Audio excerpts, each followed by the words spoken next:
Hey, and welcome back to The Current. This is Pastor Chris Nafis, and today I am happy to have Ross Carper on the podcast with me. He's a friend that I met on my peacemaking training cohort where we went to Northern Ireland. He's also the co-founder and co-director of Feast World Kitchen in Spokane, Washington. I'll let him share the details about what they do. They operate a restaurant and catering service where they empower refugees to share their food with Spokane and with the world, to develop some entrepreneurial skills and do a whole host of other things. You'll hear all about it if you stay tuned to the episode. Here it is.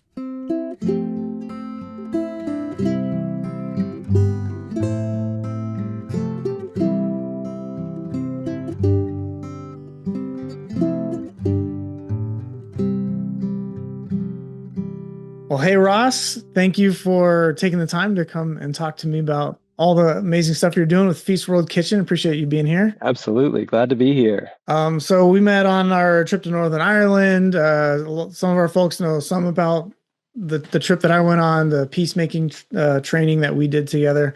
And I really love the project that you kind of have like been investing yourself in for how many years now? Have you been? 6 years plus. Yeah, 6.5. 6.5 years. It's a long time. And yeah, Feast World Kitchen. So for people that have like no idea what that is, could you just like what do you all do? Absolutely. We are a restaurant and catering company in Spokane, Washington. But the thing that makes us unique is that we're also a nonprofit, that we have a different chef family every day. And 100% of them are people who came to the US as refugees or immigrants of some sort. And so it's all international food. And the people in our programs, in our chef program, are going through job skills, English language skills, career skills, small business incubation, all these different programming things that we do in order for them to, take the next step, whatever that might be here in the US as they're building their lives here. Many of the folks we work with had to flee really difficult circumstances like war, famine, violence of some kind. And so they're often, kind of starting from scratch, or have started from scratch over the past several years and are just building their lives here in the US. And we also have a drop-in program. So we're a restaurant where we do full service. There's a bunch of tables in the restaurant and people can come in from the general public and just order food like any other restaurant. But the difference is there's always a couple tables that are reserved for our drop-in program. And that's where, we're always meeting with folks from those former refugee and immigrant communities to, help them navigate life. A lot of times we're working on housing, jobs, English language programs, finding healthcare, really just community resource navigation and care. And the community health workers that work in that program several of them have lived experience as former refugees and immigrants themselves and speak those languages. So there's overlap between those two things, the drop-in program and the chef program. But basically, it's a space where we're always, every single day, there's delicious food from around the world being cooked. And the family that cooked that food makes a pile of money that day that they use in addition to the other training and programming to build their lives or their businesses or go back to school or whatever it is.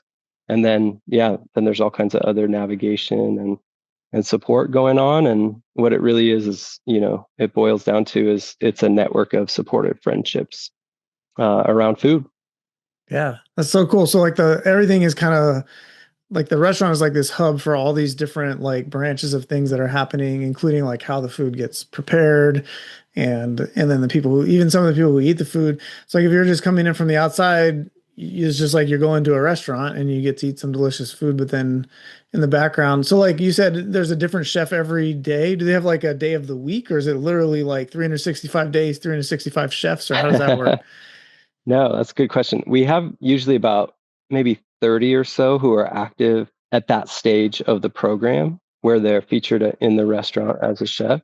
So they usually cook every like 6 weeks or so. We're open Wednesday through Sunday for lunch and dinner. So yeah, it's kind of a rotation. They'll cook maybe 12 to 25 times as a featured chef in the restaurant before graduating into the next stage. Yeah, and oftentimes just launching their own business, whether that's a restaurant, that's pretty rare because restaurants are really difficult and Mhm. expensive and risky and all those things. But we have had a few do that. But many of them launch catering and pop-up events businesses that they continue to grow as like a side hustle income to continue to make extra money Yeah. because life is expensive here in the U.S. So Oh, I don't know if you've noticed that, Chris. yeah. I have noticed. Yes. Yeah. So are they, when they come in and cook, are they cooking like, do they make their own menu? You know what I mean? Or do you guys have like a standard menu that they Yep. come in and learn? So Yeah. they come So in, they're like, we're gonna cook these foods, probably from like wherever they're from. And yeah, could you yep. maybe say a little more about that?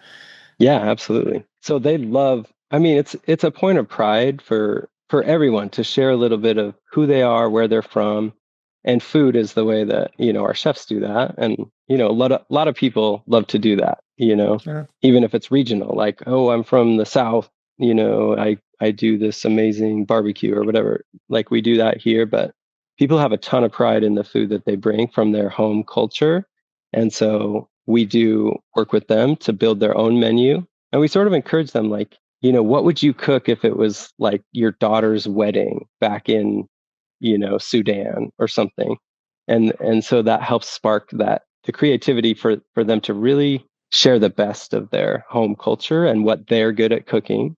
And usually it's a pretty small menu. We have maybe a couple appetizers, a couple entrees, one of which will be vegan, one of which will be gluten free, maybe a couple desserts. Maybe they have a special drink or tea or something that they like to share. And that's it. And so you walk in and the menu has, here's the 8 things from Afghanistan that you could try today. And the family is excited to cook that. And there's some friendly competition, like who has the best shawarma from the Middle East, who has the best samosas or sambusas or, so there's hopefully, usually it doesn't get too heated, that competition, Or but like people sabotaging each other's actually, dishes. yeah. No, I mean the opposite. A lot of times people are helping one another out. Where Yeah.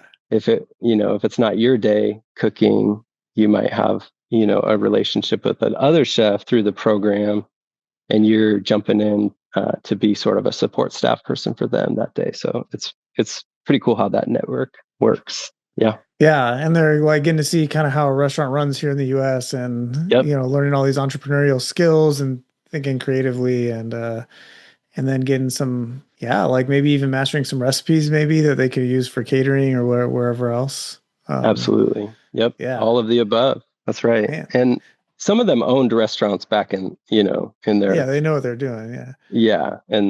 But the regulatory environment is different and the access to ingredients is different. So we just help them navigate those things so that they can get what they need to have a successful day. Yeah. Ah, I love it. And I'm sure you get to eat a lot of delicious food. Like do you eat there every day? Oh man. I mean, it's tough because I don't want to be rude, but sometimes I feel guilty about it, honestly. Chris, we know each other well enough that I have that, little bit of that Catholic upbringing guilt in my veins. But I oftentimes I'm like tapping away on my computer. I'm on my back porch at home right now, which is about 10 blocks away from the restaurant. And so I'm often just doing whatever paperwork, permits, fundraising, like, nonprofit management stuff. And I do work in the restaurant a few hours a week for sure. But, and at the beginning, I was, myself and the other people who started this were in there all the time and not Mhm. even, getting paid or anything. Sometimes I'll sneak in there to like grab a checkbook or something. And then it's like, one of our chefs is like, oh, here's this giant plate of food. Like, I really want you to try this. And so, yeah, I have to watch myself or else I'll just gain a ton of weight because it really is, it's fantastic. And that's one of the perks for sure Yeah. of working at Feast. Well, you co-founded this, right? Hmm. How did you come up with the idea for like this project and like how did it start out? Could you tell the story a little bit? Yeah. And you can cut me off anytime because I can get launched on this one. And sometimes people are like falling asleep when I'm telling the story. So I'll try to make it the brief version, but it's really, it's a real like expression of this neighborhood. So I used to work at First Presbyterian Church, which is kind of one of the most historic Protestant churches in Spokane.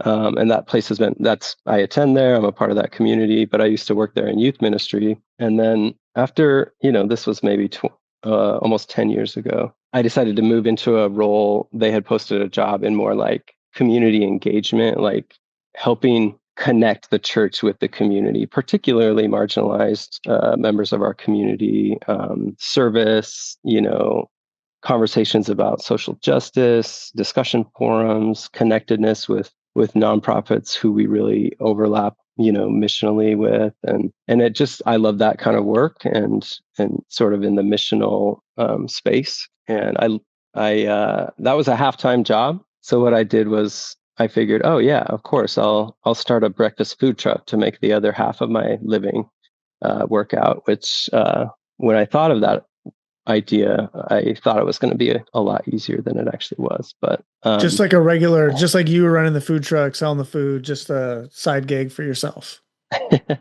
yeah, so I did. I started this. It was called the Compass Breakfast Wagon, and it was a breakfast food truck, and I operated it here in the neighborhood.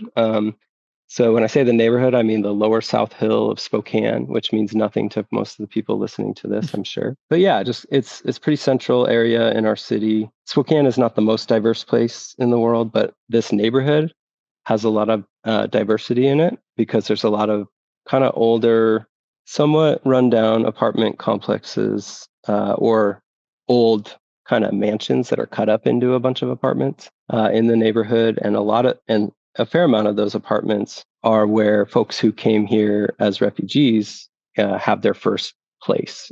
Some of the landlords connect with those resettlement agencies. And my job at the church, actually, my favorite and one of the bigger parts of my job was at that time forming teams of volunteers that can help welcome those families to the neighborhood and to our city and to the US and just help with navigation stuff. Everyone has a caseworker if they come here through the refugee program. But those caseworkers are overloaded and there's a specific list of things that they're supposed to work on. Mm-hmm. But, families need a lot more support than that. Yeah. Just looking at the papers that come home from your kid's school is really difficult. Like I try to imagine myself doing that if those papers were written in, Dari or Persian or something, right. And it's just like, what do you recycle and what is really important, Right. Yeah, that's where those volunteer teams come in. And so at that time, again, this is like 10 years ago, I'm in this position where I'm running this food truck in the neighborhood on the weekends. And during the week, my job is to connect, and part of my job is to connect volunteers, who want to be about that Matthew 25 marching order of when I was a stranger, you welcomed me. And I think that in our world is like a really pertinent call, particularly on my life, from my faith perspective. That gives me something to do, because we have more displaced people in the world than any time in recorded history. Mm-hmm. And, sadly, that number has continued to expand since, in those years, hugely. So I'm doing this work, with these teams of volunteers, and I'm being a food entrepreneur on the other side. And then those worlds kind of collided in a bunch of ways, in part because these volunteer teams that I was a part of, we would be sitting in people's apartments and hanging out. And then, it's like food would start coming out of the kitchen, usually about 2 hours into the gathering where the Americans are like, oh, time to go home, because they have a little bit of Americans usually have a little shorter of a social clock than a lot of folks from around the world who tend to linger in community a little bit longer. That's when the food would start coming out of the kitchen. And then everyone's like, well, okay, they made this incredible meal. We're going to stay. And then it kind of is like, that's where friendships start happening. It's not just, hey, we're helping you fill out some paperwork or get a practice for your driver's license test or something. It's more sitting around and really connecting over food. And that idea led to, and I won't tell the whole story because it's too long, but that was part of kind of our origin story with Feast World Kitchen. Is that was happening a lot. And then people were asking me how they could start a small food business. Many of these families already were running small food businesses out of their apartments, like selling 20 plates of food on a Saturday night to students from Saudi Arabia who really wanted something that tasted like home, but were here at the university nearby. So these are, kind of under the radar food businesses but for people who wanted to scale it up and do it legally with commercial kitchens and stuff, they often, were asking how I navigated all that with my food truck. And so those conversations, just led to this idea of having a commercial kitchen that would be a shared cooperative space and a nonprofit where it could be like this hub where people can cook and earn significant income sharing food from their home culture, and that would be a chance for more to happen there too. So this really old, really terrible condition restaurant came up for sale across the street from my church in early 2019. And a bunch of us in the neighborhood and in the church were like, hey, someone should really start something like this. And throughout 2019, that someone should start this kind of became, well, maybe we should start that. Mm-hmm. And by the grace of God, I have no idea how this happened, but we formed a 501c3. A lot of our board members are still with us from that original board. Some of them look like me and are from Spokane, Washington, born and raised, and others are former refugees themselves from all over the world. But really all of our original board is from the neighborhood, from a few from my church and a few people of different faiths and different ethnicities and backgrounds who just came together and started refining this idea. And we pitched it to the church to see if they would be interested in buying that restaurant building and renting it to this newly formed nonprofit. Because, we didn't have any way to get a mortgage or something. Right. And to my eternal surprise, they actually said yes to that. So that's kind of, to make a long story kind of long. That's how that came together. And my co-director Maisa, she's from Jordan, and she was doing some catering and doing some food business, and she lived 2 blocks away from where I was operating my food truck. And another neighbor was doing this pop-up curry business across the street from that. So within this 2-block radius on the lower South Hill in Spokane, the 3 of us were kind of the core of those people who really had a desire to support our neighbors who came here from around the world and are trying to get their lives set up and working really hard to do that, and who are into food and bringing community together around food. Mm-hmm.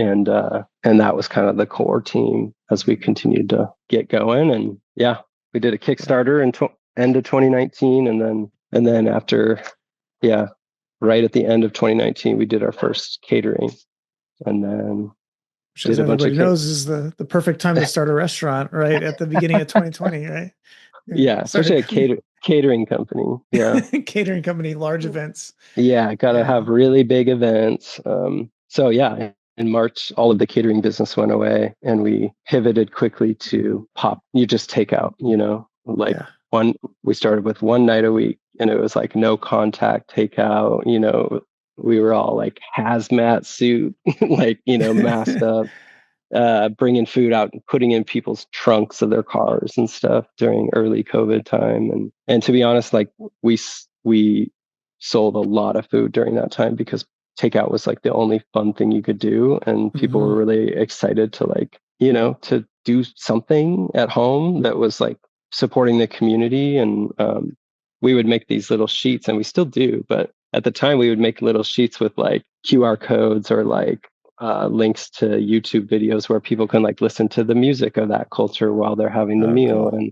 And here's a little paragraph about the family and when they arrived and what they're up to. And so it became a community builder even during that time when we could hardly be together. But that actually gave us the time to remodel the dining room anyways, because we we had gutted it. We weren't ready to have customers inside there anyways, whether it was COVID or not. So yeah, we went from one night a week to like 2 nights a week, and then three, and then we added some lunches, and then we built out that fall a patio dining area so people could like come and actually eat in kind of open air outside. So, and then now we're open 5 days a week with interior and exterior dining, and we cater probably like 5 to 10 events per week as well. So yeah, it's crazy times. Yeah. And I mean, you said about 6 years and, through the pandemic, and you've got this really beautiful thing happening now. It's amazing. How'd you come up with I love the name Feast World Kitchen. Like, how'd that come about? We were just kicking around names, like again, that original board group, and we settled on feast just because it's a celebratory word. Every culture has feasts, every religion, every faith has like, the feast of Saint whatever, or like it's a wedding feast, or, it's like it's just a word that does cross cultures, and it implies celebration and abundance. And so we just thought that would be a word that embodies some of what we're trying to do. Yeah. And you've mentioned people groups from like many different places already, just in this like little conversation. How many, I don't really know the refugee kind of culture there in Spokane, but like where are people from? You know what I mean? Like what are the demographics, I guess, of your area? Yeah. So I think we've worked with people from about 40 different countries. Hey. Of those 160 families, we've covered maybe a little over 40 countries. And, primarily it just depends, again, like sadly depends on what's going on in the world. And people are really on the move.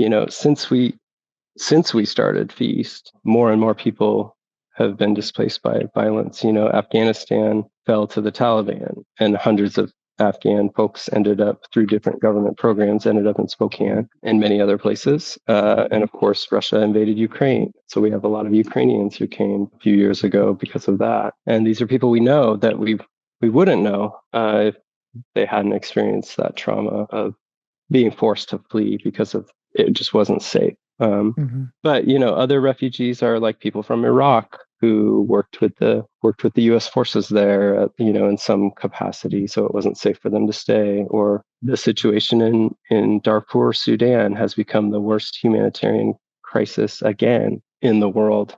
Just like it was in the early part of this century, and so we've had a lot of folks from that area who have come here. But yeah, Syria, of course, and then definitely like South and Central America, Venezuela, Colombia, El Salvador. We have folks from all over the place. And then some folks came as immigrants of another sort, not necessarily through the refugee resettlement program. And so we've had folks from many, many other places who came here through some means and are building their lives here in the US. So yeah, the populations have really kind of ebbed and flowed based on those world events. But yeah, we're thankful to know all of them. It's a joy to get to know people from around the world. And again, like Feast is not necessarily a Christian nonprofit, but that was certainly my motivation. And there's a lot of folks on our board or in our volunteer base or customer base who support because of a desire to live out that calling that I mentioned, that is all throughout Scripture. But it feels like now is a time, and it felt like this at the time too. It felt like immigrants in the U.S. and in our community were being targeted by folks who want to instill fear or narratives about them, racism being a big part of that. And it just felt like we need a positive space to create community that crosses those cultural boundaries. And food is kind of that ultimate, like the thing that brings people together more than most things, So yeah. So there's something powerful about food. It's like sometimes we say like the table is the ultimate level playing field. It's like we're all together around the table, kind of like those original, like volunteer groups that I was working with we're helping, we're doing, we're serving, we're volunteering, and then it kind of transitions into something deeper when you get around the table with folks. Yeah, like makes space. It's like this sensory experience, and it's like there's food is so deeply tied to like kind of culture and language and like place, And so Hmm. yeah, there's like that sharing that happens over a meal I feel like it really goes beyond words, you know what I mean? Like Hmm.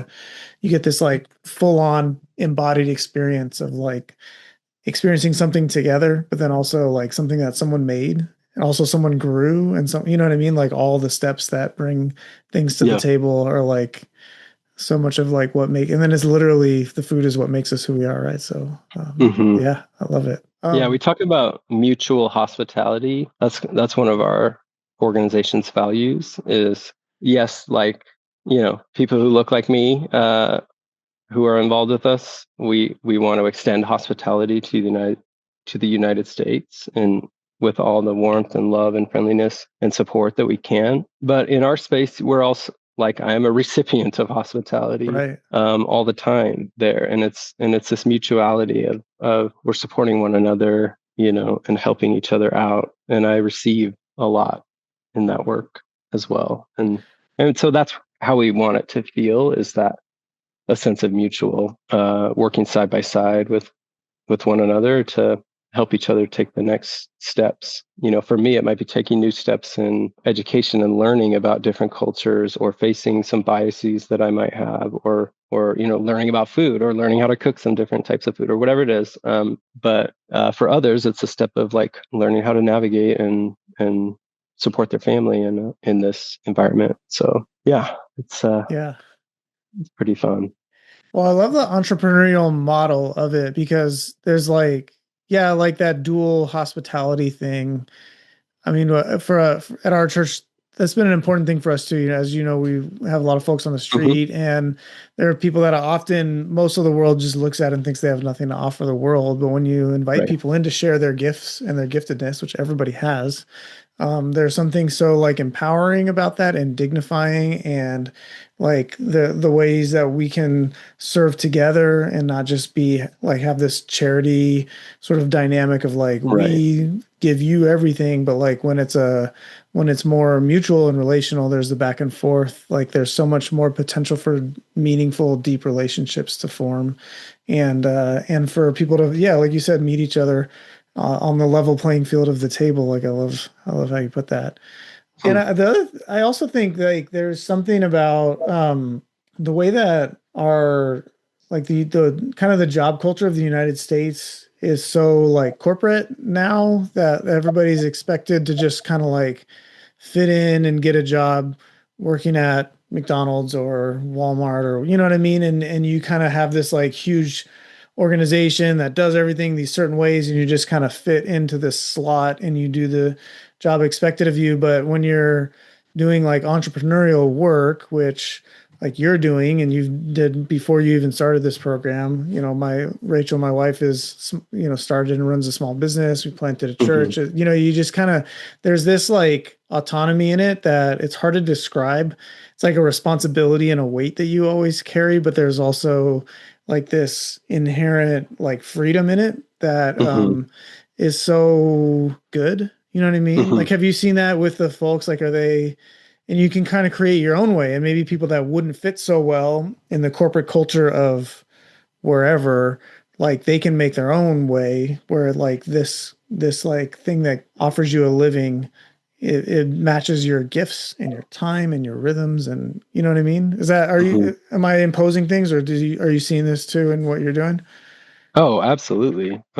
Yeah, being an entrepreneur, starting a business or some sort of like self-employment income is so hard, but it also does have, some real upsides, for folks Mhm. who maybe traditional employment isn't something they can really do right now. We work with a lot of single moms, who have, some of them have like 6 kids and have been through a ton of stuff and are working all through all that. And, they're one day a month or one day every 6 weeks cooking at Feast. They might make like $2,000 worth of income that day. it's a big day. Yeah. But that doesn't happen if they're like cleaning hotel rooms 5 days a week, 6 days a week for, and scraping together some way for their kids to be cared for at that time. And so, that kind of work in a big spurt every once in a while is something that you can do as an entrepreneur that you're just not able to do that as a hourly wage worker. So we also, we try to make sure that people are finding those steady kind of bread and butter employment situations if they desire them and if they can do that. But just life situations and different things. It's a great way for people to kind of fast forward their kind of their settlement process here to make significant income and to have it be something that they can scale themselves. Just on Saturday I was with this father and son team that these guys are awesome. They're from Syria. Yusuf is the dad and Hamza is the son, and he's like 16, I think. And they're always working together. And they owned restaurants in Syria and in Egypt. So they had to leave Syria because of the war. And, they found themselves in Egypt, and he opened a restaurant there too.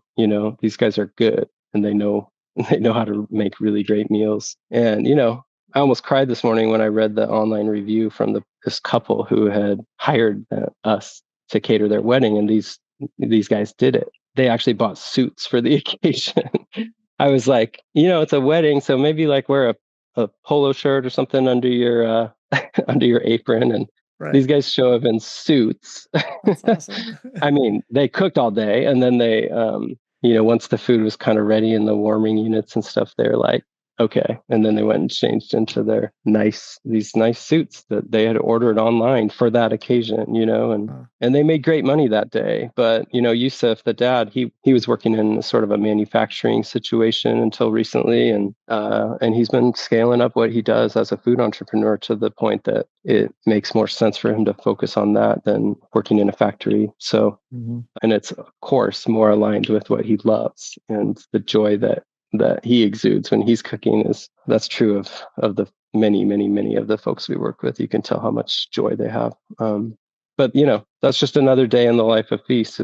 I showed up to help make sure this wedding was set up properly, and I certainly didn't have to be there at all because they had it completely dialed in, and my main job was unlocking the commercial kitchen that they use to cook that and checking on them. And it was a really great day. And that kind of thing happens all the time. The income from catering a wedding for 100 and some people is significant, and they sourced the ingredients and did the work and did everything properly with health and safety and all the rules of the road for running a small business. And they earned it. So Yeah. One of my favorite things is writing those checks. Yeah. Well, and like, again, I don't want to harp on it too much, but like having the freedom to kind of do their own thing with that, which, I mean, obviously if you're catering someone's dinner, like it's not like you just make whatever you want, but like there's some that you're doing it, right? And that allows it to be like a family thing. So him and his son, you get hired at wherever at the hotel chain, like they're not necessarily going to like hire your son also, and you get to work together. You know what I mean? Like Yeah, there's just like absolutely. there's something different about it where you get to be really who you are and part of your people and do the thing that you love doing and that you get to share with the world. That's like so cool in that. And then, yeah, like the pride in it and the suits. Did you have a suit or were you underdressed for this wedding? I was completely underdressed. I left because I was embarrassed. But no, I left because Before you got yeah, thrown out like Jesus, like yeah, you don't have your exactly. wedding clothes on. Yeah. Nice Bible reference there, Chris. Got to That's get a good Bible stuff. reference in Yeah. there if we can.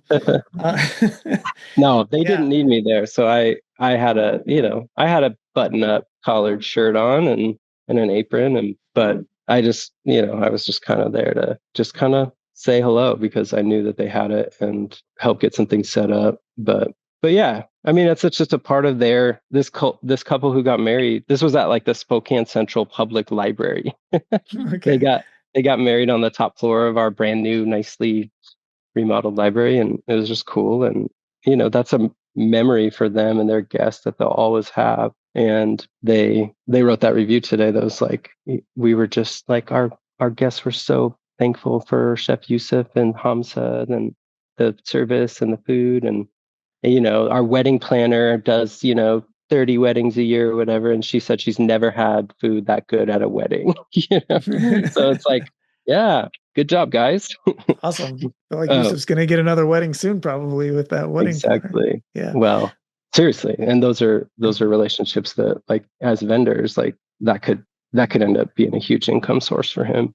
for sure. Yeah, man, that's so cool. How many like do people? What's the typical path for someone that like comes through your program? Do they graduate? Do they keep working with you kind of long term? What does that look like? Yeah, we never we're not very good at like kicking people out. But we do have like a limited number of times when you can be a featured chef in the restaurant, and then you're on like the sub list for last minute cancellations and things. You're always on the catering list. Like if someone requests you for catering because they love your food, and we really do have a lot of customers who, they start following specific families as they go through Mhm. the program. And then it's like, oh, my daughter's graduation party, I really want these guys to come out. And if possible, we make that happen. So yeah, you're always part of the feast family, but we want to make sure we're moving people through enough to give opportunities for new families and new cultures to be represented at the restaurant, which is hard. It's hard to say goodbye, and then some people do launch their own things. We've had a few restaurants that have spun off and are doing well, and so yeah, that's happening too.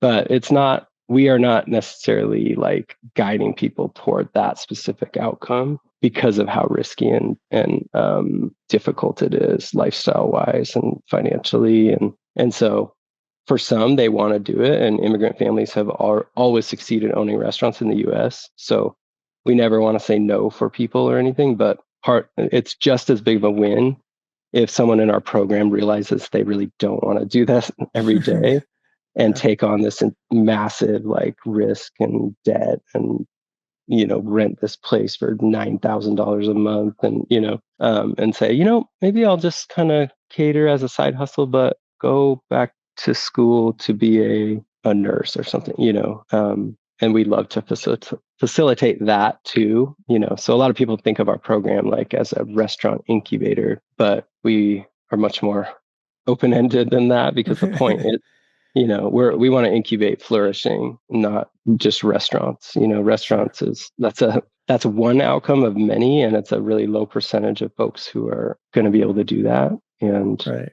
but some do and some will, and that's great. But like if there's some stability and skills and connections that they build that leads to other opportunities, though we see that all the time, and that's much more common. Yeah, not everything's forever. Like sometimes like a season in your life is as important as, getting to the next stage or whatever. It doesn't have to be this thing that I tried for a bit is what I do forever. But like as you're getting your feet under you in a new place, like having that experience and the friendships and because I imagine a lot of these people are coming out of like very traumatizing situations where they're facing direct threat of violence, right?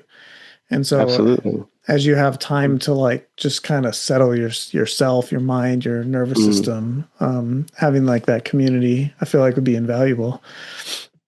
Yeah, it's huge. I mean, we have a single mom who's from a place of extreme violence. And not only was the situation that she came from violent, it like her marriage was also violent. And she worked with us in our program in a variety of different ways, including, as a part-time janitor for part of her time with us. But now she's working full time at a hospital, and the navigation that she's gotten from our drop-in program, like support workers, particularly Robin, who has walked alongside with her, like, okay, here's the job you want to do. Like, let's think about the English that you need to gain that. Here's this app, this online program that we bought licenses to so you can learn that specific vocational English, and just one foot in front of the other.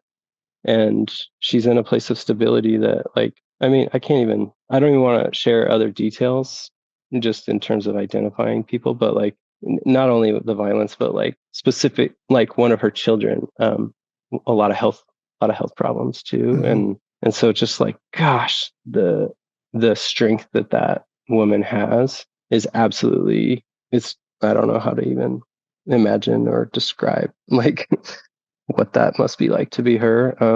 But we got the privilege and honor of walking alongside her, and she still comes in and organizes our like, we have this like external like storage container where we keep a lot of supplies for like takeout boxes and catering supplies and stuff. And like part of her thing was organizing that, and she just comes in and does it.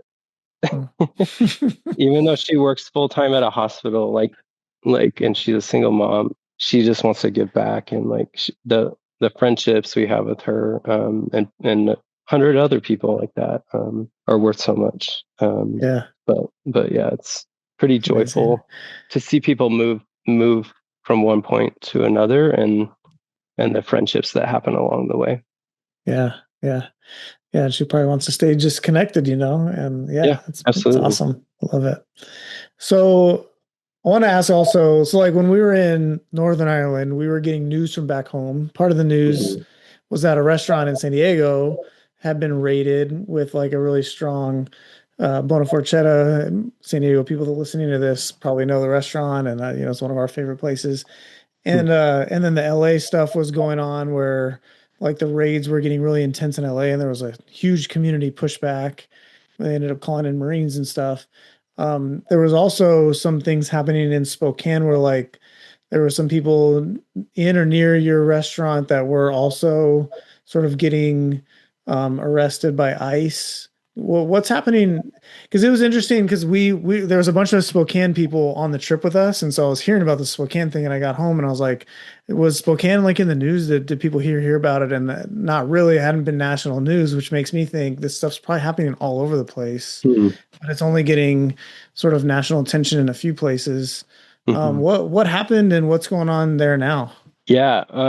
Yeah. I mean, I had to kind of step away from our training at Corrymeela for an afternoon, just to touch base with our team and make sure we like just see how people are doing and think about our training. If ICE was to show up at our restaurant, and they have not yet done that, that we know of, and they haven't identified themselves there ever. But we have we've done a lot of practicing and training for that. But like you said, these two young guys from Venezuela were arrested here in Spokane while we were there, and this set off a pretty massive protest. And I didn't actually know it at that time, but a day or so after that, I found out that these guys actually are part of the English language school housed within my church, First Presbyterian, and that we partner with that English school like every day. These guys hadn't like engage with Feast as chefs or anything, but it's just like they're very much in the ecosystem of support that we're a part of, and doing everything the right way. Came through TPS, temporary protected status, that has been rolled back by the current administration, and they had also sought asylum and filed those claims, and so that's a form of relief also, for immigrants, who become or who are or become undocumented. So these guys were documented because they came through the specific government program that has now been canceled, and so now they all of a sudden are become undocumented. I'm not commenting on these guys' specific case because I don't know it as well. Sure. But just in general, that's happening to a lot of folks, particularly from those places like Venezuela and Haiti and a lot of those countries in that part of the world, but others too. While we were in Northern Ireland, there's a travel ban instituted that includes a lot of other regions as well. So yeah, there's a major protest downtown. People were trying to, physically impede the ICE vehicles, and it stayed peaceful. Like a lot of what we were studying in Northern Ireland was peaceful, nonviolent de-escalation, and trying to be present in a way that is as a peacemaker, while still being a justice maker too. Sure. And Yeah. I think that was the posture of the vast majority of the folks that were down at this protest. But then I think a couple people slashed the tires of a vehicle, and that kind of got things going into a more physical. When property is damaged, then the local police will engage in terms of like their measures that they take. And so that happened. And then there's, tear gas and all the different things, flashbang stuff. And then, yeah, the mayor instituted a curfew in our city that night. It's just like it kind of Yeah. escalated. And it wasn't like probably everyone in the nation knew about it, but for that night, it was a national news story because of that curfew and just the eruption of people, the way people are feeling, being very erupting in the middle of our city. So, Yeah. in response to what feels like a totally unjust abduction of a couple of members of our community who are by no means gang members or violent criminals or anything like that. So, Right.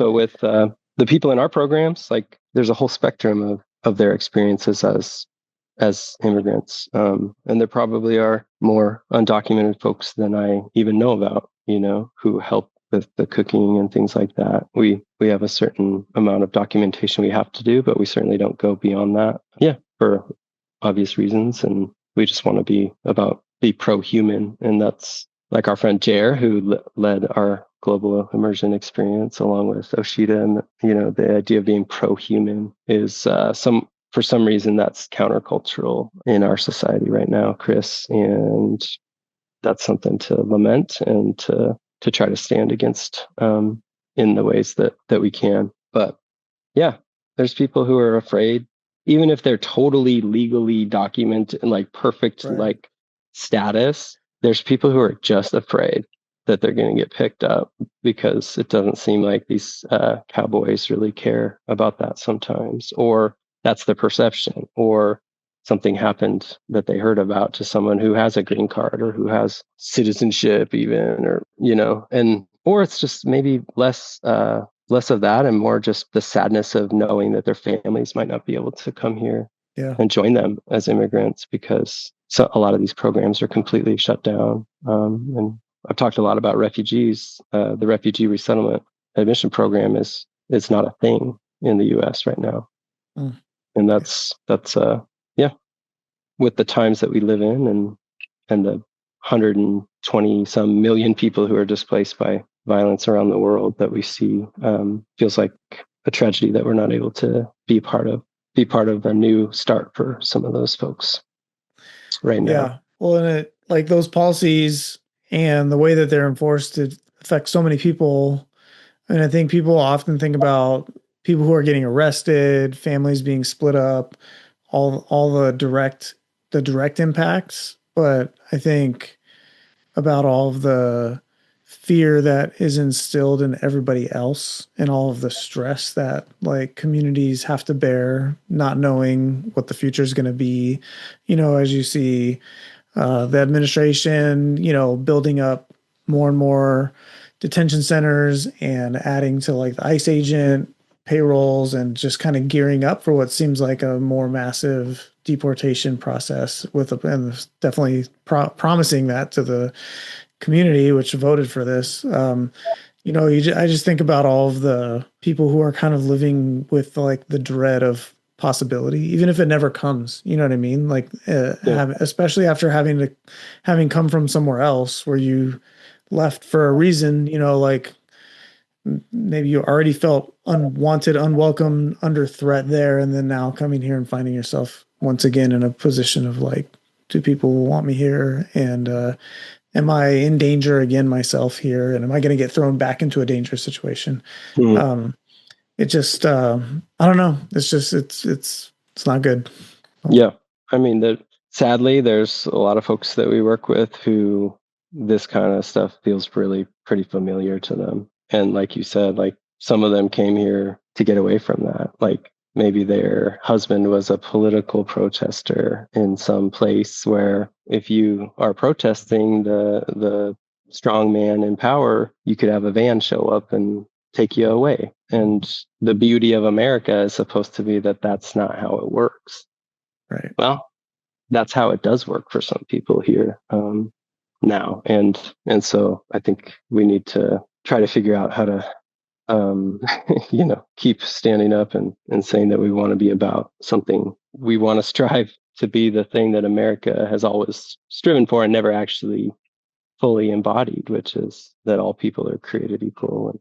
And so Anyway, I could go off on a civics lesson, but I'm not going to do that. I just think, you work with a lot of folks who are, without housing, and the scapegoating that goes Mhm. on for that, for those communities of people is reinforced by leaders in your city and in my city and in our society to say, oh, these people, blah, blah, blah, that cities used to be so much better because there weren't, there's just all of these talking points that people continue to rehearse to, I don't know if they're being taught and this is the mindset instead of being a little more curious about what it might be like to be in that situation and a little more creative the way your church is about trying to offer some different sorts of responses, I would say, that Right. are aligned with the love of God, and the same is true for refugees and immigrants. It's when you're taught your whole life to say, oh, those people, they're the ones taking all the jobs, or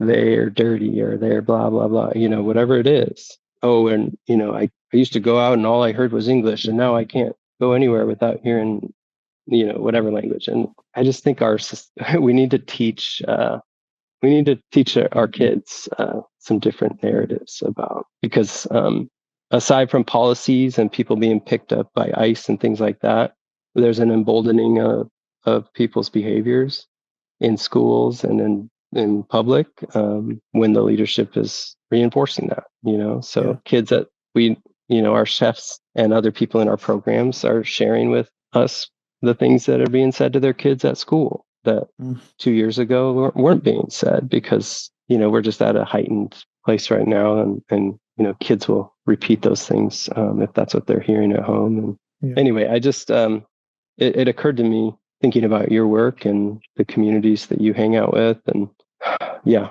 that there's much to be done in terms of the scapegoating and the Yeah. prejudice.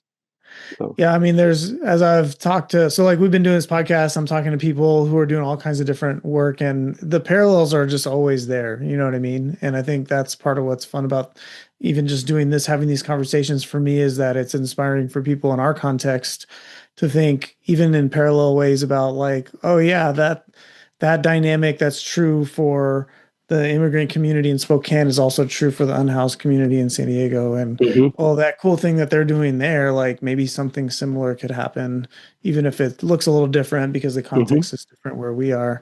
And I mean, that's part of how, like, I think the a witness works. I mean, your work, the restaurant, Feast World Kitchen, and all of the things that are happening there is like a witness to the rest of us. I think both to countering that narrative that you're talking about around immigration and refugees and like diversity, I guess, in general. And I mean, I just want to say, like, well, just think about the food, like it's so great to have like food. Don't we all oh love my food from gosh. different places? And if we kick everyone out who knows how to make great food, then what are we missing?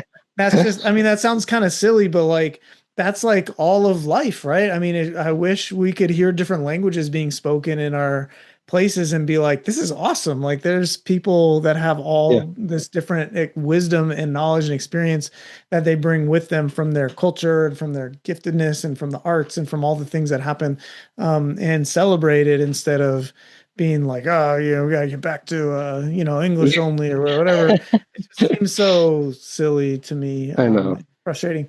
But like that's you all are witnessing to a different truth about what it means to live in community across cultural and ethnic and national barriers, and it's awesome. I love it. And hopefully, we can find ways in our context to do the same around homelessness. Yeah, I don't know well, I wanted to ask this question. I'm just looking at my notes, see what else, so I don't miss anything. Does This is totally out of left field at this point. Does Hmm. Spokane have like food that it's known for? Like what's local Spokane food or like Oh Washington man. food? I mean, this time of year, huckleberries are a prime example of like an inland northwest food, Okay. because those are like native to the mountains here, and they're of course incredibly delicious. And so that's not a culinary. I mean, chefs do a ton of stuff with huckleberries. In fact, one of our chefs at Feast World Kitchen is currently on the national TV show, the PBS Great American Recipe. And she's from Thailand and she's one of our chefs. We're very proud of her. So I'm getting this plug in. The Great American Recipe, she's on there. Suwani. We had a big watch party on Friday night at the restaurant. But she does this, she's featuring huckleberries in some of the like dishes she's making on the show because that's emblematic of this region here. But yeah, in terms of food diversity, I do feel like Feast is providing a strong service to the community because we're not a big city, and in many ways, that's why we have a fair amount of refugee resettlement when that program is operating, and I hope it will in the future. But we're a medium-sized city with enough infrastructure and schools and jobs and universities and hospitals, so people can kind of get the services they need, and have a job and stuff. But we're not such a big city that it's super unaffordable and expensive to live here comparatively. But there's not a market, probably a big enough market for some of the food types that we serve at Feast. We have Thai restaurants, of course, but there's not maybe a big enough market for like a true like Burmese restaurant. But people will show up when that family cooks every 6 weeks or whatever. And they'll have, there'll be some Thai food on the menu, but there'll be some stuff that's like really, really unique to Burma, Myanmar, So anyway, yeah, it's not the most diverse place, but when I had my breakfast food truck, it's not like I had a lot of like Northwest food. Like salmon is like a traditional thing, but like the salmon don't get here because of the dams anymore. So but yeah. It's a good place. You got to come visit here, Chris. I know. I have some family out there. I gotta get. That's right. All right. Well, if you come into the restaurants, 1% off for you. Yes, 1% off. That's a little discount I wanted to offer you. I appreciate that. Yeah, thank you. Yeah. Mention Ross's name and you get 1% off at Feast World Kitchen. Last question, I'll let you go. Maybe this is negatively reinforcing some of the competitive things we were talking about earlier, but what are like top 3 dishes that have been made at Feast World Kitchen by these chefs? Or give us a couple. Oh boy. I mean, it's all subjective, but some of my favorite things are, I don't want to get in trouble, that's for sure. But there's a woman who cooks with us from Pakistan. Her name is Zubia. She makes some of the most incredibly delicious and spicy biryani rice with chicken or vegetarian. She knows that my whole family besides me are vegetarian. So she's one of those who will always, like, if I walk through the restaurant for 5 minutes and she's there, she will pack a box of food for me to take home. Nice. And yeah, the vegetarian biryani with the yogurt, kind of cucumber yogurt raita sauce to cool it off a little bit. And then shawarma wraps. That's like the cheeseburger of the Middle East. Everybody loves it. But man, I've grown to really love arepas, Venezuelan or Colombian arepas, kind of a cornmeal patty that's either fried or kind of sauteed and then split open and filled with delicious meats and cheeses and all the things. Yeah. But yeah, I can't choose. It's all good. It's all good. You got any pupusas over there? We do a little bit. We have some Salvadoran pupusas from time to time, similar to arepas, but really good and unique in their own way. I was in El Salvador for a summer, and there was like a pupuseria. Basically, the host home of mine was like a pupuseria in the back alley, and I ate a lot of pupusas that summer. It was very good. Oh man! Anyway, that's awesome. Well, I'm really grateful for your time, Ross. Really, even more grateful for your work and for your friendship. And as we were saying before, like I really hope that we get to continue hanging out from time to time through global immersion or just outside of that. And yeah, it's inspiring what you're doing. And like I said, I think it's a public witness to counter some of the horrible things that are happening and some of the horrible narratives that are coming out around the country. And yeah, man, keep it up. And send some food down south, and I'll come up and get 10% off whatever is being served that day. Absolutely. Just let me know. If you're ever in Spokane, listeners, go and hang out at Feast World Kitchen and get some delicious food. Or if you're getting married there or something. Yeah, I mean, reach out to me, Ross at feastworldkitchen.org. Just let me know you're going to be here. I'll give you a better discount than I would give Chris. So 2% at least. Yeah. Thank you. Well, I'm thanks. glad to be friends with you too, man. Yeah, I appreciate that. And for anybody listening, thanks for hanging out with us. Let us know how you're doing. Talk about this with somebody that you know, and give us some feedback. Let us know how podcast is hitting you these days, and be blessed. Thanks, Ross. Thank you.